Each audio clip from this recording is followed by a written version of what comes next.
Hello kids!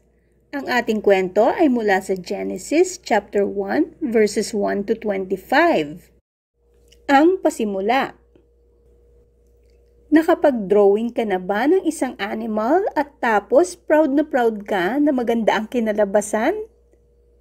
Si God gumawa siya ng totoong animals at ng isang bagong mundo.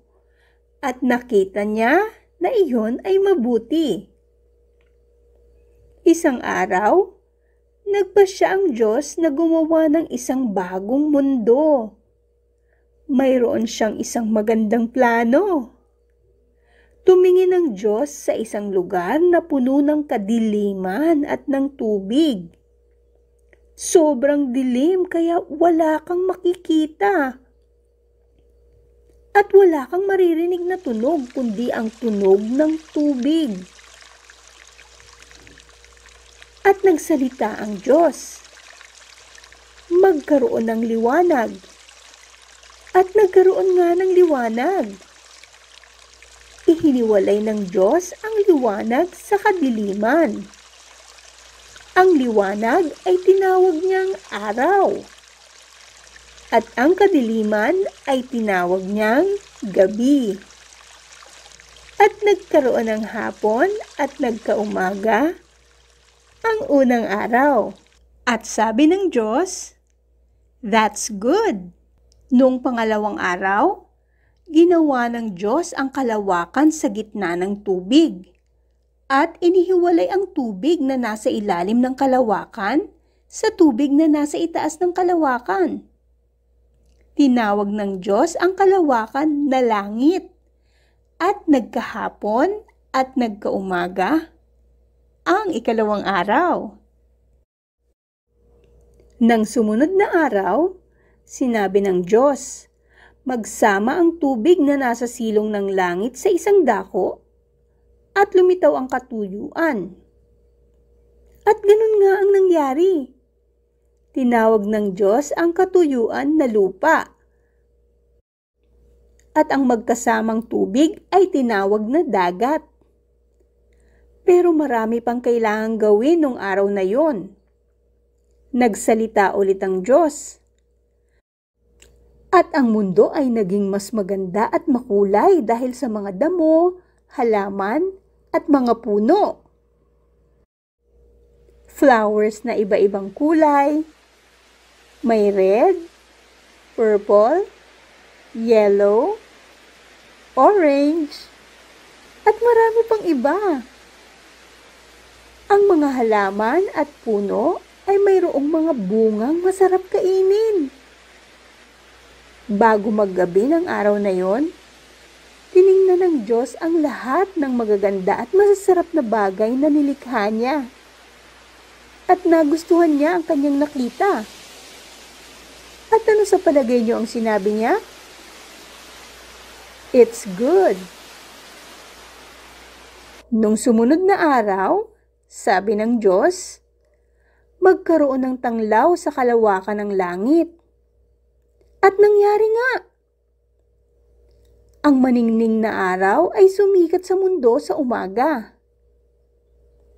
At ng gabi, ang buwan ay suminag sa mapayapang dagat. Milyon-milyon ang maliliit na bituin na kumutitap sa langit. At ano kaya ang sinabi ng Diyos? Sabi niya, "That's good." Maganda na ang mundo, pero nangingibabaw ang katahimikan. Pero di nagtagal at nagbago iyon. Nung ikalimang araw, nagsalita ulit ang Diyos. Magkaroon ng sagana ang tubig ng mga gumagalaw na kinapal na may buhay.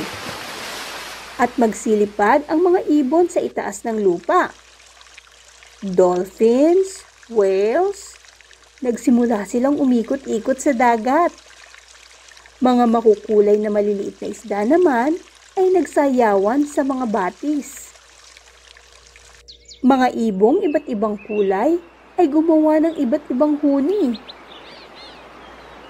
Pinagpala silang lahat ng Diyos at sinabi, "That's good." Nung sumikat ang bagong araw, nagsalita ulit ang Diyos. Magkaroon ang lupa ng may mga buhay na kinapal. Mga malalaking hayop, gaya ng elepante at hippo, ay nagsimulang maglakad sa mundo. Mga leon at tigre ay nagkawag ng kanilang mahahabang buntot. Ang mga kangaroos at rabbits ay nagsipagtalunan. Naglaro ang mga tuta at ang mga kabayo ay umawit. Tiningnan ng Diyos ang magandang mundo na kanyang nilikha.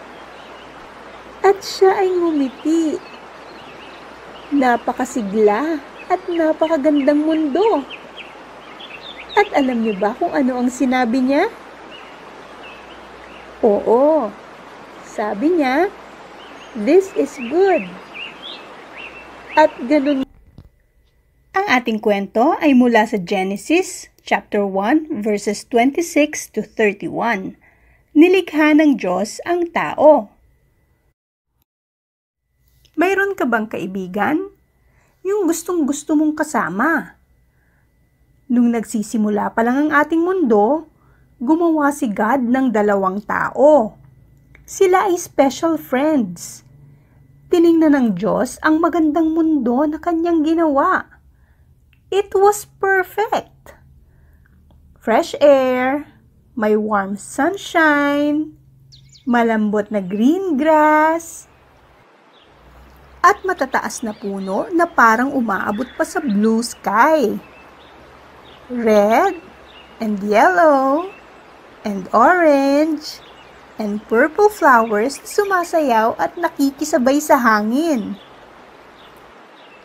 Ang mga isda ay nagkakasayahan sa dagat at ilog. Ang magagandang ibon ay patuloy sa paglipad sa taas habang pinupuno ng masayang tunog ang himpapawid. Ang mga kangaroos at bunnies ay nagsisitalunan. Ang mga pusa ay nagsimyaw.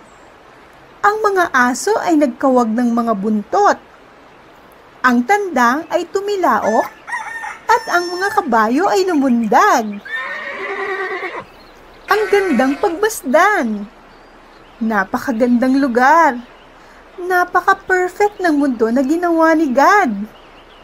Pero may isa pa siyang gustong gawin. Likhain natin ang tao ayon sa ating larawan. Iyan ang sabi niya. Yumuko si God at kumuha ng isang dakot na alabok. At isa pang dakot. Lumuhod siya at gumawa ng shape ng tao. Pero ito ay hindi kumikilos. Wala itong buhay. Tapos, may ginawa si God na siya lang ang kayang gumawa. Siya ay yumuko at hiningahan ng ilong nito at siya ay nagkabuhay. Ang lalaki ay nag-inat at naghikab at naupo at ang pinakauna niyang nakita ay si God. Pinangalanan ni God na Adan ang lalaki. Dinala ni God si Adan sa napakagandang garden na ang pangalan ay Eden. Ang garden na ito at lahat ng bagay na naririto ay para sa iyo, Adan. Gusto kong alagaan mo ito para sa akin. Pinanood ni God at ni Adan ang mga animals. Nakita ni Adan na yung mga animals may partners. Sabi ni God kay Adan, "Hindi mainam na ikaw ay mag-isa. Bibigyan kita ng makakasama." Kaya't pinatulog ng Diyos si Adan ng mahimbing. Habang natutulog siya, kinuha ni God ang isang tadyang ni Adan. At mula doon, ginawa ni God ang isang babae. Nung magising si Adan mula sa pagkakatulog, nakita niya ang isang magandang babae na ginawa ng Diyos. Magkasama nilang aalagaan ang lahat ng bagay na ginawa ng Diyos para sa kanila. Pinangalanan ni Adan ang babae na Eva, dahil siya ang unang nanay sa buong mundo. Si Adan at si Eva ang pinakaunang pamilya na nanirahan sa mundo. Pinagpala ni God si Adan at si Eva. Humayo kayo at magpakarami. Punuin ng mga supling ang buong daigdig at pamahalaan ito. Mahal ng Diyos si Adan at si Eva. Gusto niyang maging masaya sila at maging friends niya habang buhay. Pinanood ni God si Adan at si Eva habang ine-enjoy nila ang magandang mundong ginawa niya sa buong linggo. Ang lahat ay napakainam. Ito ay perfect at si God ay lubos na nasiyahan. At ano sa palagay niyo ang sinabi niya? Tama, this is very good. Dumaan ang gabi at sumapit ang umaga. Ito ang ika-6 na araw. Di ka ba natutuwa na gumawa si God ng isang kamanghamanghang mundo na pwede nating ma-enjoy? Pasalamatan natin siya sa lahat ng mga bagay na ginawa niya.